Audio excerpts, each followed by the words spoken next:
si vous voulez qu'on vous éclaircisse sur quelque chose, n'hésitez pas, des questions, on peut éventuellement transmettre directement à nos intervenants. Eric qui est encore là avec nous, qui a expérimenté ce projet au Congo grâce à lui, et c'était un succès.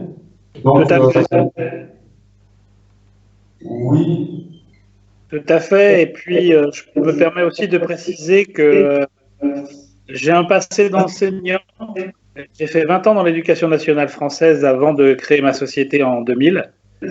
Donc, je connais aussi, j'ai bien en tête les impératifs liés aux contraintes d'apprentissapprentissage, de la lecture, des mathématiques, des sciences, etc., à travers des choses qui peuvent être simples et à travers les nouvelles technologies.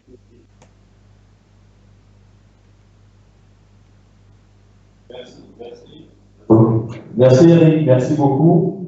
Donc éventuellement, sur la question des difficultés d'implantation, est-ce que tu peux nous dire un petit mot? Parce que c'est vrai que pour un pays comme la Centrafrique, qui n'a pas la fibre optique, qui n'a pas certaines technologies, ça paraît flou. Qu'est-ce qu'il faut faire? Quelle stratégie?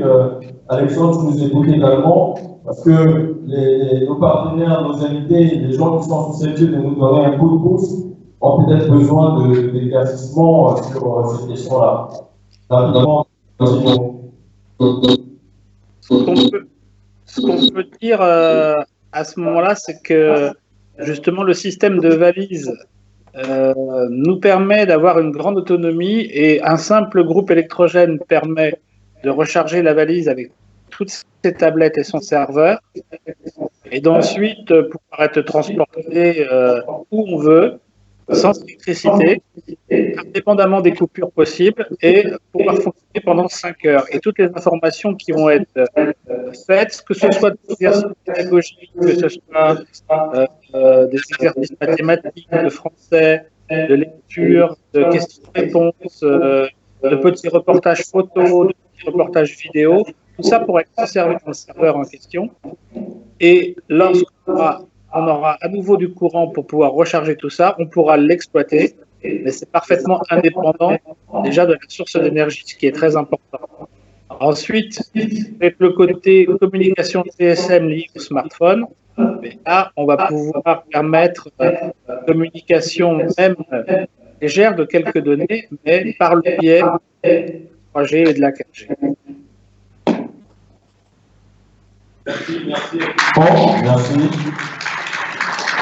Donc, Alexandre, je reviens encore sur. Je rappelle à ceux qui sont arrivés après, parce que Eric, qui est le maître de ce que nous faisons, de ce projet que nous avons pour la Centrafrique, pour la médiathèque mobile et l'école mobile, a expérimenté donc le projet au Congo, qui est un succès.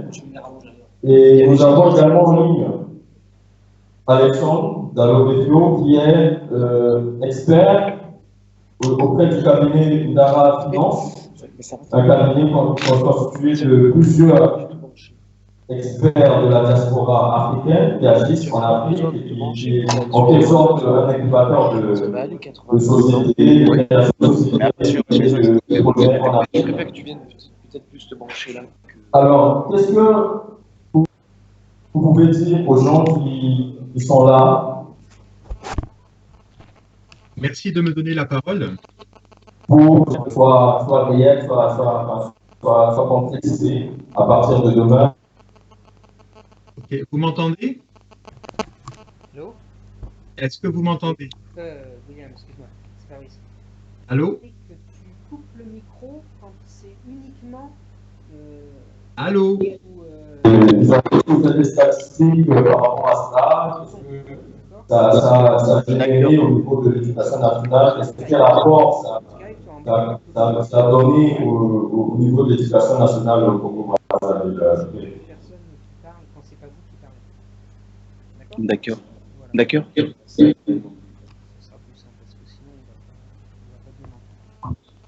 Ok. Allô? Ok, je te laisse. Vous m'entendez? Vas-y, Alexandre. Oui. Allô, est-ce que vous...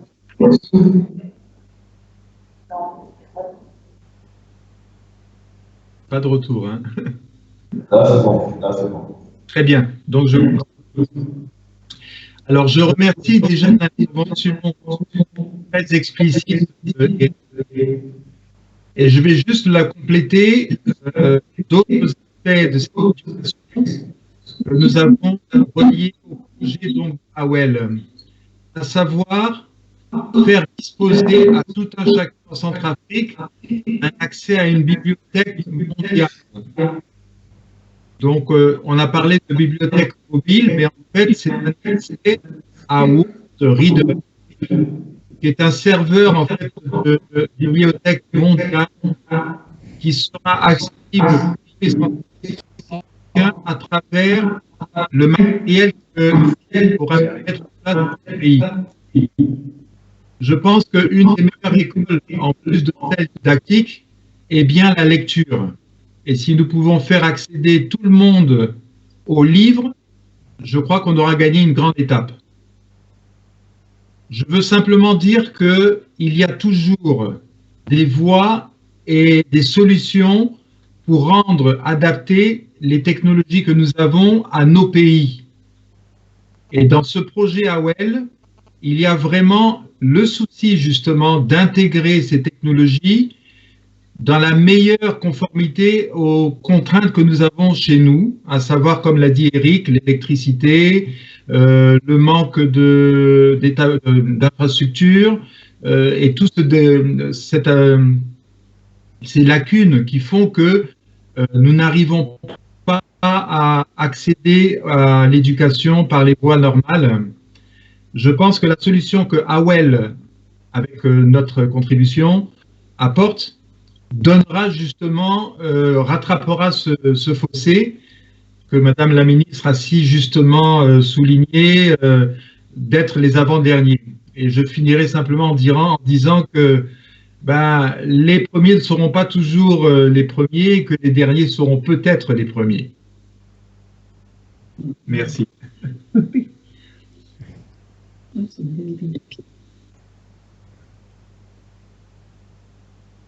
Je ne sais pas si c'est passé.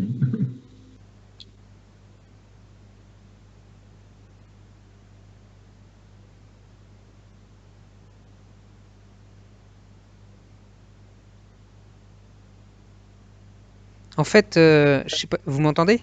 Oui. Ouais, c'est parce qu'ils ont coupé leur micro. Je leur ai demandé de couper leur micro pour qu'on puisse mieux vous entendre. C'est pour ça que le son était mieux là. Sauf que maintenant, il faut qu'ils remettent le micro pour qu'on puisse avoir un retour. Voilà. Au moins, tout à l'heure, on avait l'applaudissement, on savait qu'il... Et ouais, voilà, c'est ça. Là, on voit plus, on n'entend plus, mais par contre, ils nous entendent très bien quand on fait ça. Eh bien, mais je suis rassuré. Il faudrait que William remette le micro sur Skype. SMS ou quelque chose? Bah, si, oui, je lui ai envoyé, hein. Pourtant je lui ai envoyé SMS. Ok, très bien. Voilà, c'est bon.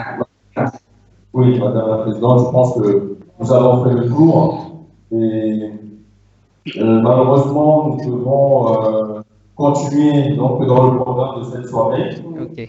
Et nos invités, si jamais il y a d'autres questions, pourront éventuellement nous les déposer, nous les poser, et après nous allons échanger avec vous là-dessus à partir de demain. Donc maintenant, nous allons continuer dans le programme. Donc, merci beaucoup Alexandre, merci Eric.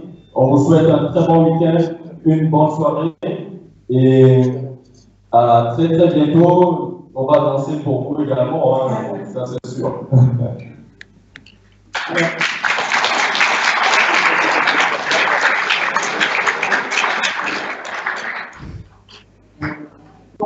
La soirée. Allez, bonne soirée, au revoir. Allez. Merci. Merci Alexandre. Au revoir. Au revoir. Je vais vous présenter une personne que j'ai rencontrée qui s'appelle Natacha Rimbaud.